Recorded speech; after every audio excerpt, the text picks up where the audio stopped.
राधा स्वामी जी। बाणी स्वामी जी महाराज। आज के सत्संग के वचन इस प्रकार हैं। गुरु कहें खोल कर भाई, लग शब्द अनाहद जाई। बिन शब्द उपाओ न दूजा, काया का छूटे न कूजा। आज के सत्संग में स्वामी जी महाराज जी ने सुरत शब्द के अभ्यास का उपदेश दिया है। भेड़िए गीदड़ों आदि से बचाने के लिए भेड़ों के बाड़े के इर्द गिर्द कांटे होते हैं या और कई तरीके अपनाए जाते हैं। अगर भेड़ों के बाड़े को आग लग जाए, लोग कोशिश करें कि ये जलने से बच जाएं, और अगर वे लौट लौट कर जलती हैं तो फिर कसूर किसका है? कसूर उनका अपना है। इसी तरह संत, बलि, महात्मा हमें पुकार पुकार कर कहते हैं कि यह देश तुम्हारा देश नहीं, यह मन और माया का देश है। 84 लाख योनियों में अगर सुख है तो मनुष्य जन्म में, बाकी सभी जन्मों में दुख ही दुख हैं, तकलीफें ही तकलीफें हैं। हजारों गायें रोज मारी जाती हैं, लाखों बकरे मारे जाते हैं, करोड़ों मुर्गियां रोज मारी जाती हैं। वे भी किसी वक्त हमारे जैसे आदमी थे, बल्कि हमसे भी अच्छे होंगे, सेठ शाहूकार रहे होंगे, पर खोटे कर्मों के कारण भेड़ बकरियां बने हुए हैं। संत कहते हैं कि तू सुखी होना चाहता है तो आ हमारे साथ, अंदर चल। यह कौम तेरी कौम नहीं, यह मजहब तेरा मजहब नहीं, यह देश तेरा देश नहीं। तेरा देश सचखंड मक्का में हक है, तेरी कौम सतनाम, तेरा मजहब सतपुरुष है। मगर जिस तरह मोरी के कीड़े बाग की हवा को पसंद नहीं करते, इसी तरह हम भी लौट लौट कर इस गंदे देश में रहना चाहते हैं। संत कहते हैं कि आओ तुम्हें सचखंड ले चलें, लेकिन हम जाने को तैयार नहीं। हाँ, अगर कोई यह कहे कि अमेरिका में ज़मीन मुफ्त मिलती है तो हम फौरन घर बार छोड़कर जाने के लिए तैयार हो जाएंगे। जो ताकत सारी दुनिया को पैदा करती है, पालती है, उसे शब्द कहते हैं। मैंने पहले भी कई सत्संगियों में बयान किया है कि शब्द दो किस्म का है, एक वर्णात्मक और दूसरा धुनात्मक। जो लिखा जाए, पढ़ा जाए, बोला जाए, चाहे वह किसी भी भाषा का हो, अरबी, फारसी हो या तुर्की, वह वर्णात्मक शब्द है। यह 4 किस्म का शब्द है: परा, पश्यंती, मध्यमा और वैखरी। पहला वह जो मन की सूक्ष्म वृत्ति के जरिए योगी जन नाघी में हिलोर उठाते हैं। हिलोर इसीलिए उठाया जाता है ताकि उनकी सोई हुई कुंडलिनी शक्ति जागृत हो जाए और उन्हें रिद्धियां सिद्धियां प्राप्त हो जाएं। पर इन रिद्धियों सिद्धियों का परमात्मा से मिलने का कोई ताल्लुक नहीं। दूसरा शब्द वह है जो मन के जरिए हृदय में बोला जाता है। तीसरा वह जो मन के जरिए कंठ में धीरे धीरे बोला जाता है, और चौथा वह जो जबान से बोला जाता है। ये चारों किस्म के शब्द वर्णात्मक हैं। जिस शब्द की महिमा गुरु नानक साहिब, कबीर साहिब, स्वामी जी महाराज, कई और कामिल फकीर और इस्लाम धर्म को मानने वाले करते हैं, वह इन चारों से परे हैं। वह सारी दुनिया को पैदा करता है, वह सबकी जानों की जान है। वह हिंदुओं, मुसलमानों और दूसरे धर्मों सबके अंदर है, लेकिन आंखों के पीछे पर्दा लगा हुआ है। यह सारी उम्र बाहर ही बाहर रहा, ना पर्दा खोला, ना अंदर गया, न सुरत शब्द के साथ जुड़ी और ना ही मुक्ति हुई। जो संतों की राह है वह सभी के लिए एक है। हिंदू होकर अंदर जाओ, मुसलमान होकर अंदर जाओ या ईसाई होकर अंदर जाओ, वह कब मिलता है? जब हम अपनी आत्मा को तन और मन से ऊपर ले जाएं। गुरु रामदास जी कहते हैं, 9 दरवाज नवे दर फीके, रस अमृत 10 विच वीजे।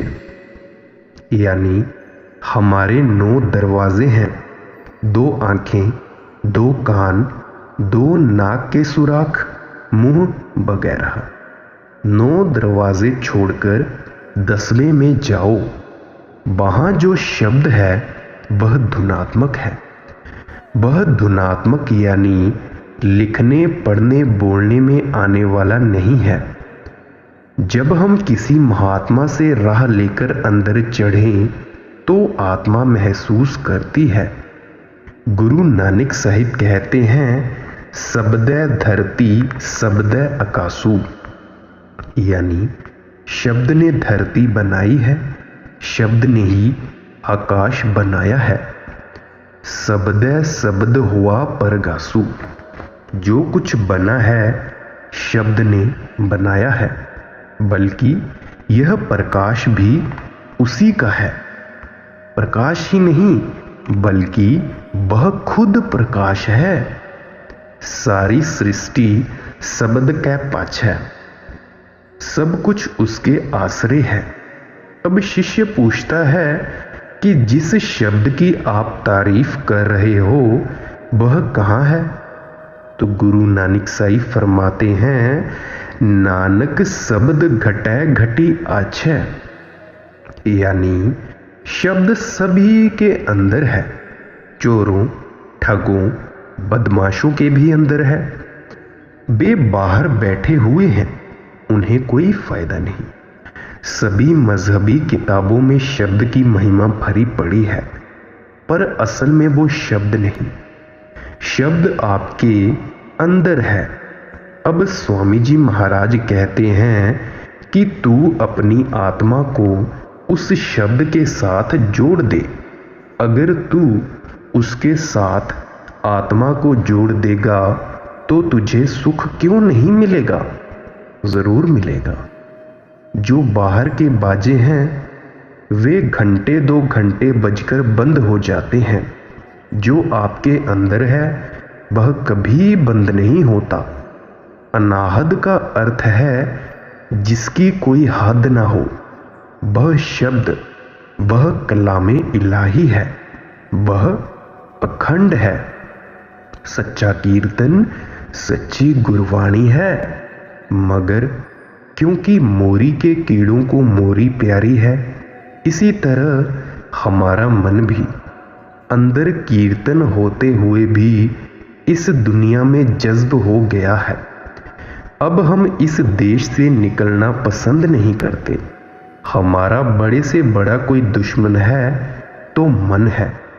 क्या हिंदू, क्या मुसलमान, क्या ईसाई, जितने महात्मा अंदर गए हैं सभी होका देते हैं कि अंदर चलो, मगर हमारा मन अंदर नहीं जाने देता। बिन शब्द उपाओ न दूजा, काया का छूटे ना कूजा। अब आगे गुरु साहिबान फरमाते हैं, हम जब से दुनिया में आए हैं हर जन्म में तन और मन का पिंजरा मिलता रहा है। आदमी हैं, तन मन साथ है। बैल हैं, तन मन साथ है। भूत प्रेत हैं, तन मन साथ है। हुजूर स्वामी जी महाराज कहते हैं कि अगर तू नाम जपेगा तेरा तन मन का पिंजरा टूट जाएगा, नहीं तो हर जन्म में तन मन के पिंजरे की कैद है।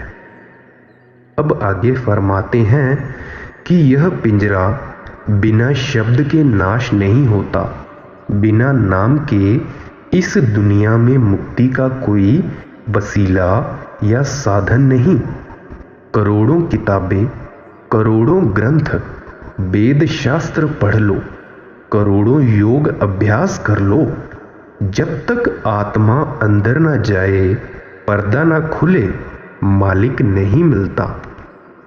एक ही दवा है और कोई दवा सारे जहान में नहीं।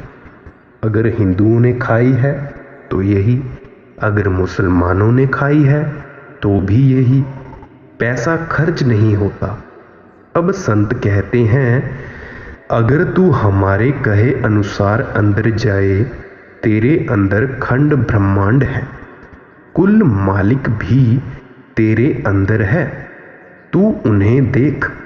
सारे वेद शास्त्र कहते हैं कि मालिक तेरे अंदर है, लेकिन हमारे खोटे कर्मों के कारण मन मैला हो गया है। यह वेद शास्त्रों संतों किसी पर यकीन ही नहीं करता, ना ही अंदर जाता है। पूजा कहते हैं बर्तन को।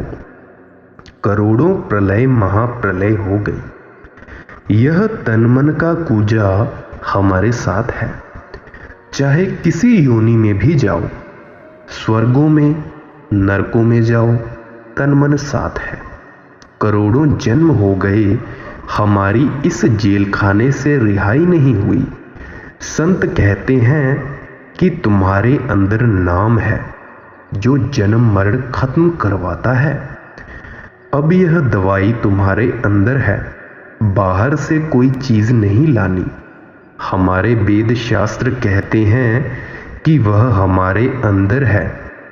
वेद शास्त्रों में बजाते खुद वह चीज नहीं। जिस तरह साहूकार की बही में रुपए नहीं होते, बही तो केवल रुपयों का ब्यौरा बताती है। सभी यही कहते हैं, पर नतीजा क्या है? बही ढाक के 3 पात, नतीजा कुछ नहीं मिलता। सारी उम्र धर्म ग्रंथ पढ़ते रहे, मगर तोते के समान राम राम कहते रहे, बना कुछ नहीं। संत कहते हैं कि आओ अंदर चलो, तुम्हारे अंदर करोड़ों खुशियां, करोड़ों शांतियां हैं, मगर हम अंदर नहीं जाते। फिर हमारा उपाय क्या है? जब तक नाम की कमाई ना की जाए, हमारी आत्मा मन के पिंजरे से आजाद नहीं होती। घर में घर गुरु दिखलावे, धुन शब्द 5 बतलावे। जो ये शरीर है, तेरी आत्मा इसमें रहती है। यह हमेशा रहने की जगह नहीं।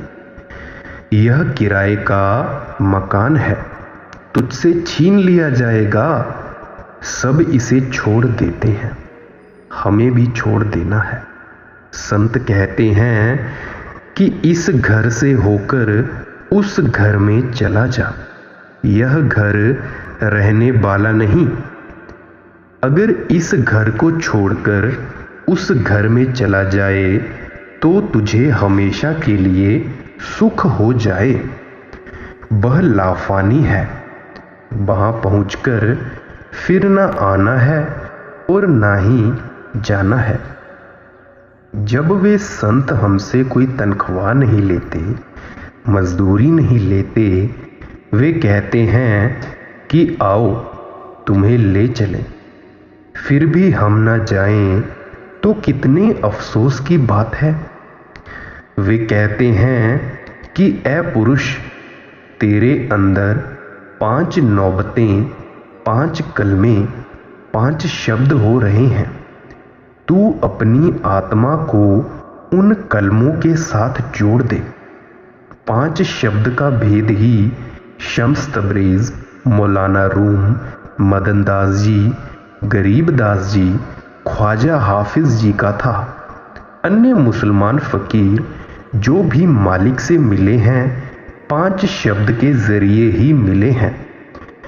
आप आनंदू साहिब में रोज पढ़ते होंगे, बाजे पंच शब्द तित घर सभागे, घर सभागे शब्द बाजे कला जित घर धारिया, पंच दूत तुद बस कीते काल कंटक मारिया।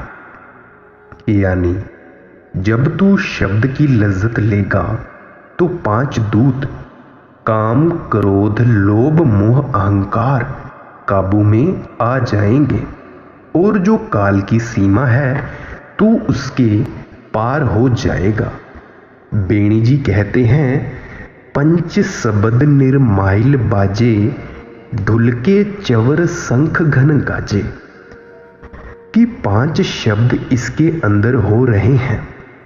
कबीर साहिब जी भी यही कहते हैं, पंचे शब्द अनाहद बाजे, संगे सारंग पाणी, कबीर दास तेरी आरती कीनी, निरंकार निर्वाणी। इसके अंदर 5 शब्द बज रहे हैं।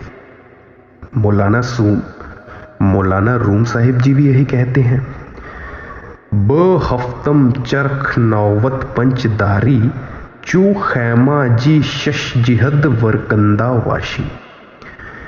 यानी जब तू यहां दोनों आंखों तक जाएगा वहां पहली नौबत शुरू होगी, सचखंड तक 5 मुकम्मल पूरी हो जाएंगी। फिर आगे फरमाते हैं, आ पादशाहे आजम दर वस्ता बूद मुहकम, पोशीदा दल के आदम यानी किहवर दर आमद।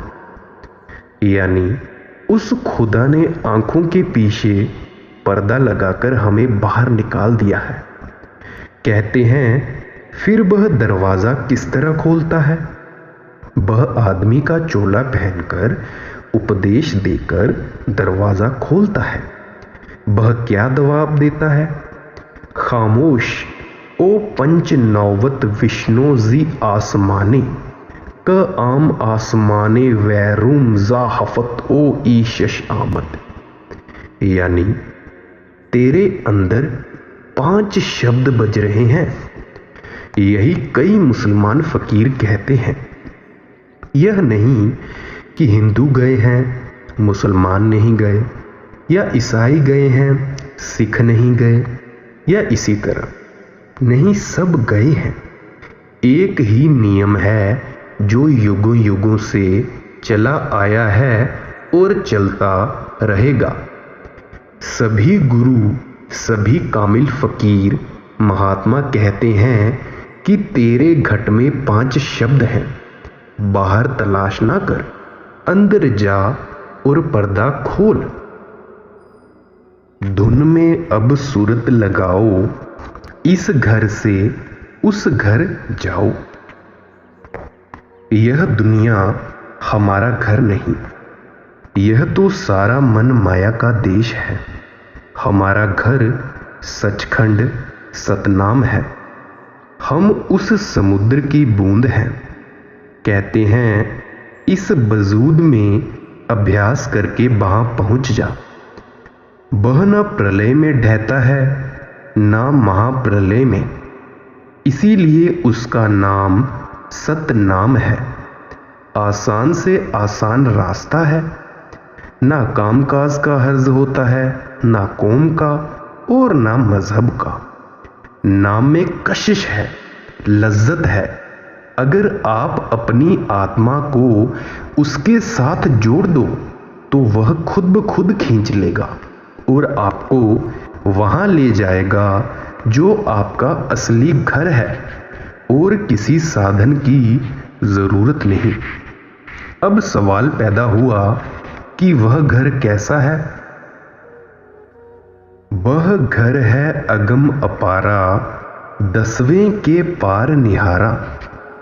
कहते हैं कि वह घर अगम है, अपार है, बेअंत है, ला इंतहा है, लाफानी है। न कभी जन्म लिया, न कभी मरा, न कभी आया और न कभी गया, पर है आपके अंदर, कहीं बाहर से लाना नहीं। कब मिलता है? जब आप 9 दरवाजे छोड़कर 10वीं गली में चढ़ो, वह नाम वहाँ हो रहा है। सारी किताबें कहती हैं कि वह आपके अंदर है, बाहर नहीं। आंखों तक कान वगैरह शरीर के 9 दरवाजे हैं। 9 दरवाज़ों को बंद करके 10वीं गली खोलो, जहाँ आपको हमेशा रहना है। यहाँ हमेशा नहीं रहना। असल बात तो यह है कि हमारी आत्मा जब हमारे ऊपर तीसरी आंख से हमारे अंदर आई तो आंखों से होती हुई पूरे शरीर में फैल गई। और जब हमने जन्म लिया और हमने ये रंग तमाशे देखे, ये दुनिया देखी, तो हमारा जो ध्यान है वो पूरी दुनिया में फैल गया। भजन सिमरन हमें इसीलिए करना होता है ताकि हम सारी दुनिया से ध्यान को इकट्ठा करके उस 10वें द्वार तक ले जाएं। गुरु अर्जुन देव जी कहते हैं, जो कर छड़ गवावणा सो लगा मन माहे। जिस घर को छोड़ देना है उस घर में तू बैठा हुआ है, उस घर के साथ तूने प्रीत लगाई हुई है। जिथै जाए तुध बरतना तिसकी चिंता नाहे।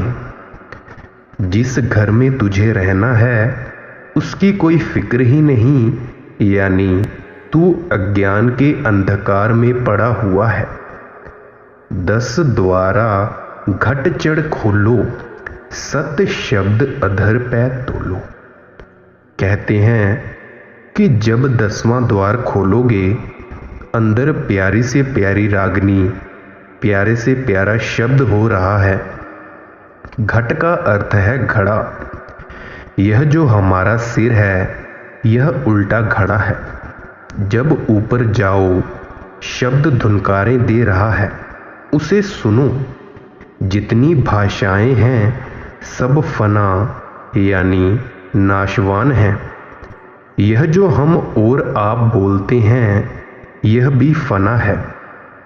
यह लाफानी नहीं है, पर वह लाफानी है। कभी फना नहीं होता, कभी बंद नहीं होता, हर वक्त जारी है। उसे आकाशवाणी, कलामे इलाही और नाद कहते हैं। वह लफ्ज़ नहीं। अगर लफ्ज़ नाम हो तो गुरु के पास जाने की क्या ज़रूरत है।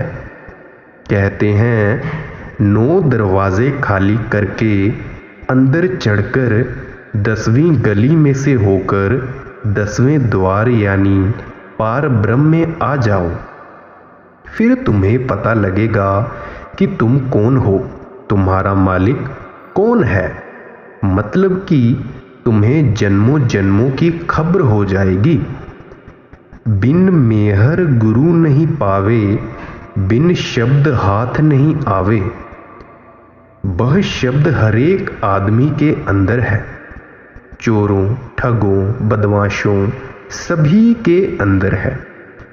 मगर जब तक कोई रूहानी मंजिलों पर जाने वाला गुरु नहीं मिलता, राह नहीं मिलती। ऋषियों मुनियों ने लाखों वर्ष बाहर ठोकरें खाई, क्या गुरु की जरूरत नहीं? गुरु के बिना राह नहीं मिलती। विश्वामित्र ने 60,000 साल तपस्या की। मेनका अप्सरा ने आकर शकुंतला पैदा कर दी। जो शकुंतला नाटक पहले देखा जाता था वह इसी का रूप था। पराशर जी पूर्ण योगी होकर घर लौट रहे थे। रास्ते में मछुआरे की लड़की पर मोहित हो गए। नारद सभी भक्तों में शिरोमणि भक्त थे। एक कन्या के स्वयंवर में गए, डोल गए और मन चलायमान हो गया। ऋषियों मुनियों ने हजारों साल लगाए मगर राह ना मिली। बगैर गुरु के हजारों साल ठोकरें खाओ, वह नहीं मिलता। बिना शब्द मुक्ति नहीं, बिना शब्द रूह का मालिक से विशाल नहीं होता। और शब्द मिलता है केवल और केवल एक पूर्ण गुरु के पास। गुरु अंगद देव जी कहते हैं, जे सौ चंदा उगवह सूरज चढ़ हजार, एते चानण हुंदियां गुर बिन कोर अंधार। इस दुनिया में हजारों सूरज चांद चढ़ जाएं, यहाँ रोशनी हो जाएगी, लेकिन आंखें बंद करो तो अंधे का अंधा, सब तरफ अंधेरा ही अंधेरा है। सुरत खैंच चढ़ावो गगनी, धुन शब्द सुनो यह करनी। जब हम किसी महात्मा के पास जाते हैं, उससे पूछते हैं कि किस राह से अंदर जाएं, वह कहता है कि 10वीं गली खोलकर अंदर रूह को ले जाओ, वहां तुम्हें 5 शब्द धुनकारें देते मिलेंगे। वह सीधी सड़क है, पूछने की जरूरत नहीं। जिस तरह हम कहीं अंधेरी रात के समय उजाड़ जंगल में रास्ता भूल गए हों तो हम क्या करते हैं? चुपचाप सुनते हैं कि कहीं से आदमियों के बोलने की आवाज आती हो, कहीं कुत्तों के भौंकने की, या मुर्गों के बांग की, या रेलगाड़ी के इंजन की सीटी की आवाज, या कोई और आवाज आती हो। हम उस आवाज को पकड़कर नजदीक के किसी गांव में पहुंच जाते हैं और वहां से रास्ता पूछकर अपने घर चले जाते हैं। इसी तरह संत कहते हैं कि तू अपनी रूह को उस शब्द के साथ जोड़ दे, यानी जिधर से आवाज आती है उसके पीछे पीछे चला जा। पूछने की जरूरत नहीं, ना घर बार छोड़ने की जरूरत है, ना मजहब छोड़ने की जरूरत है। मैं कहता हूं कि दुनिया को छोड़कर भजन करना बहादुरी नहीं, दुनिया में रहते हुए नाम जपना है, यह सबसे बड़ी बहादुरी है। यही गुरु नानक साहिब ने योगियों को बताया। जैसे जल मह कमल निरालम मुरगई न साणे, सुरत शब्द पब सागर तरिए नानक नाम बखाने। यानी हे योगियों, अगर संसार समुद्र से तरना है तो अपनी सूरत को शब्द के साथ जोड़ दो। अगर नहीं जोड़ोगे तो हम आपका मन तरेगा नहीं, मन बिल्कुल भी शांत नहीं होगा और आप इस भवसागर में फंस जाएंगे। मन चंचल थिर ना रहावे, चित्त निर्मल कस होए आवे। जब तक प्रेम ना हो, प्यार ना हो, सत्संग ना हो, आत्मा शब्द को पकड़ती ही नहीं। क्यों? क्योंकि इसके साथ मलिन मन है। इस दुनिया में हमारा कोई दुश्मन नहीं, अगर है तो मन है। गुरु अमरदास जी कहते हैं, मन ही नाल झगड़ा, मन ही नाल सत। अगर हमें किसी ने मालिक से जुदा किया है तो मन है। हमारा दुश्मन कौन है? मन।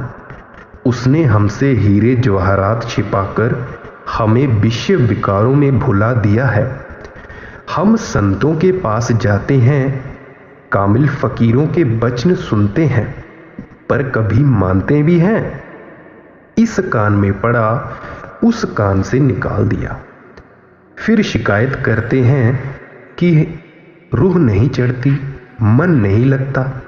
हम मन का कहाँ मानते हैं, गुरु का कहाँ नहीं मानते। जो हमें दुनिया से निकालता है उसका कहाँ मानते नहीं, और जो हमें दुनिया में फंसाता है उसका कहा हम बड़ी जल्दी मान लेते हैं।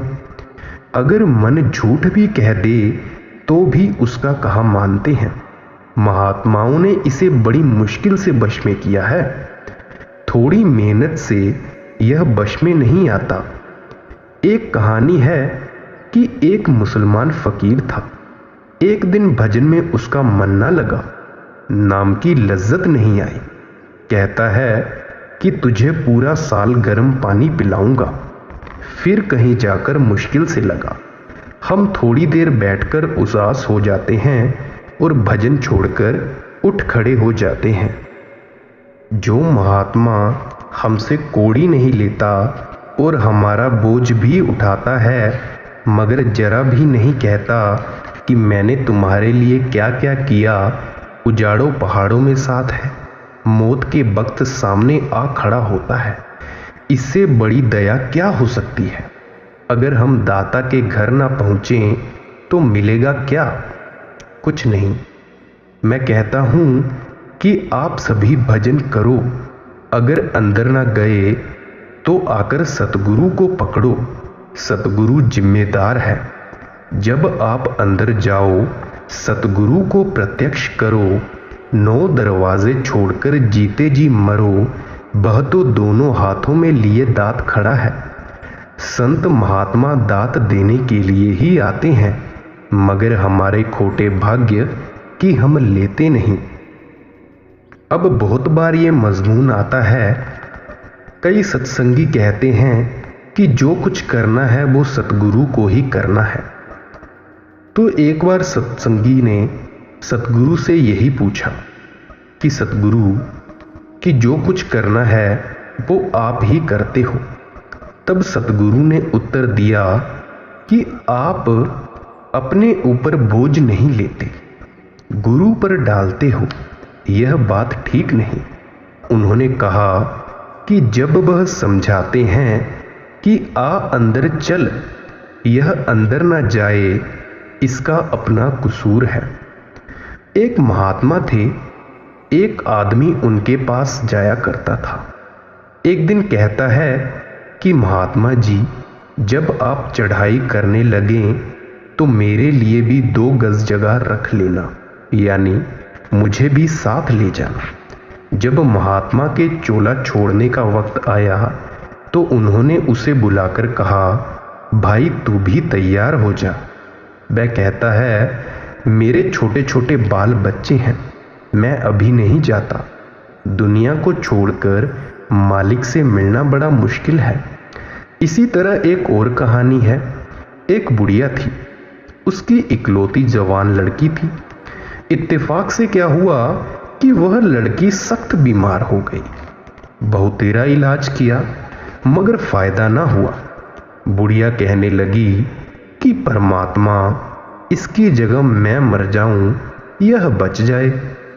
मैं बूढ़ी हूं, दुनिया में बहुत कुछ देख चुकी हूं, यह जवान है, यह ना मरे। बार बार वह यही कहती।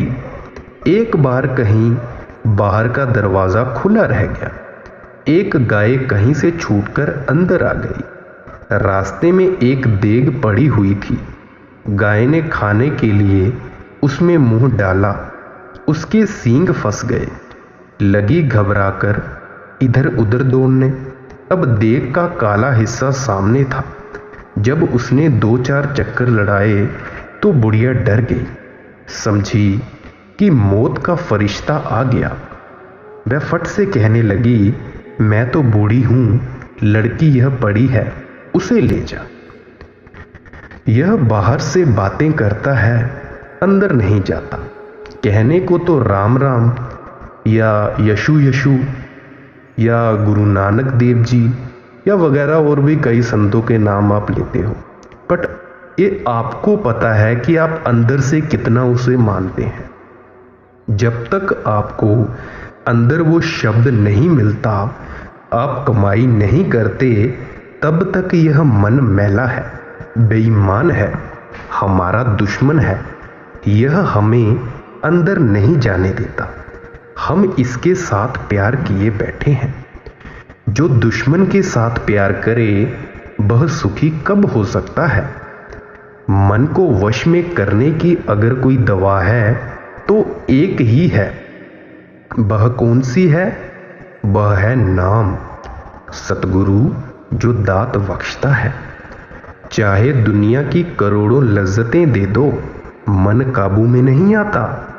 मन लज्जत का आशिक है, इसके अंदर अमृत बरसता है। गुरु अर्जुन साहिब फरमाते हैं, झिमझिम अमृत बरसदा, जब अमृत पिएगा काबू में आ जाएगा। इस्लाम धर्म को मानने वाले और अन्य कामिल फकीरों ने भी वश में किया है तो इसी दवा के जरिए। हम सभी मन का कहा मानते हैं, सारा जहान मन के अधीन है। मन जबरदस्ती अपना हुक्म मनवा लेता है। मन बड़े बड़े महात्माओं को गिरा देता है, कुछ ना पूछो। यह बड़े बड़े योगी योगीश्वरों को खा गया। तो आप क्या चीज हो? सुरत शब्द कमाई करना, सब जतन दूर अब धरना। अब स्वामी जी महाराज कहते हैं कि और सभी उपायों को छोड़कर आत्मा को शब्द के साथ जोड़ दो। मगर लोगों का क्या हाल है कि हाथ माला फेरता है और मन बाहर दौड़ता फिरता है। कबीर साहिब जी का कथन है, माला तो कर में फिरे, जीभ फिरे मुख माही, मनुआ तो चहुं दिशि फिरे, यह तो सुमिरन नाही। कि हाथ तो माला फेरता है, मन बाहर भटकता फिरता है, यह सिमरन नहीं हो सकता। जब शिकारी बंदूक से निशाना साधता है तो पिछला दीदवान या बैकसाइड फोरसाइड बंदूक का निशाना साधने का हिस्सा या अगली मक्खी और निशाना सबको एक सीध में रखकर मारता है। कबीर साई फिर कहते हैं, तन थिर मन थिर बचन थिर, सूरत निरत थिर होए, कह कबीर इस पलक को कल्प न पावे कोई। जब आत्मा और मन को अंदर रोकर कमाई करोगे तो पर्दा खुल जाएगा। आत्मा को शब्द के साथ जोड़ दो, यह सब कमाइयों की कमाई है। निश्चय दृढ़ इस पर धरना, आलस कर कभी ना फिरना। अगर भजन भी करो तो दिल पर बोझ लेकर ना करो। प्रेम प्यार और खुशी के साथ अंदर जाना है। अगर फर्ज ही पूरा करते हैं तो कोई फायदा नहीं। फिर कहते हैं कि आलस्य नहीं करना चाहिए। जो कहते हैं कि मन नहीं मानता, मन माने या ना माने, उनको चाहिए कि बैठें। रावलपिंडी में एक बंगाली बाबू था, अच्छा अभ्यासी था। उससे पूछा कि बाबू, मन वश में आया? कहता है, आया तो है पर बड़ी मुश्किल से। मैंने कहा, किस तरह? कहता है, मेरा नियम था कि जब मैं नौकरी से शाम को घर आता भजन में बैठ जाता। मैंने नौकर से कह रखा था कि मेरी रोटी पकाकर रख दिया कर और अपनी रोटी खाकर सो जाया कर। जब तक अंदर नाम की लज्जत ना आटती उठता नहीं था। यह भजन है, कोई खीर तो नहीं। मन के साथ लड़ाई करनी पड़ती है। कहता है, अब मन मेरे काबू में है। 3-3 बजे तक रोटी नहीं खाता था जब तक कि नाम की लज्जत नहीं आती थी। हमें गफलत या आलस्य नहीं करना चाहिए, बल्कि कमाई करनी चाहिए। अगर आपको रात में आलस्य आता है तो आप खाना कम कर सकते हैं या जितना भी आपसे हो सकता है उतना कर सकते हैं। गुरु अर्जुन देव जी करते हैं, आगाहा कूतराग पिछा फेर न मुहड़ा, नानक सिज इवेहा बार बहुड़ ना होवी जनवड़ा। अगर मन के साथ लड़ाई करनी है तो आगे कदम बढ़ा, पीछे ना हट और ऐसी लड़ाई लड़ कि फिर तू जन्म मरण में आए ही नहीं, बल्कि आत्मा का परमात्मा से मिलाप हो जाए। कहते हैं, गफलत नहीं करनी चाहिए, पूरा विश्वास पूरा यकीन होना चाहिए। अगर सतगुरु पर पूरा भरोसा हो जाए तो और क्या चाहिए। पाप करने में बेशक आलस्य करो, लेकिन भजन के वक्त आलस्य नहीं करना चाहिए। यह सार सार सब गाया, संतन मत भाख सुनाया। अब स्वामी जी महाराज फरमाते हैं कि सभी संतों के मत का जो तत्व है, सार है, हमने निचोड़कर आपके सामने रख दिया है। जो सचखंड पहुँचे सभी का तत्व और मत एक ही है। सार वस्तु क्या है? शब्द की कमाई। राधा स्वामी भेद लखाया, सुन मान सार समझाया। अब स्वामी जी महाराज कहते हैं कि हमने मालिक के देश जाने का भेद आपके सामने बयान कर दिया है। यह सबसे ऊंचा है और सबका सार है। शिष्य का धर्म है कि इसे मानकर खूब मेहनत के साथ कमाई करे। अगर मान लोगे तो तुम्हारी मुक्ति हो जाएगी, वरना तुम सब इस दुनिया में ठोकरें खाते रहोगे। राधा स्वामी जी।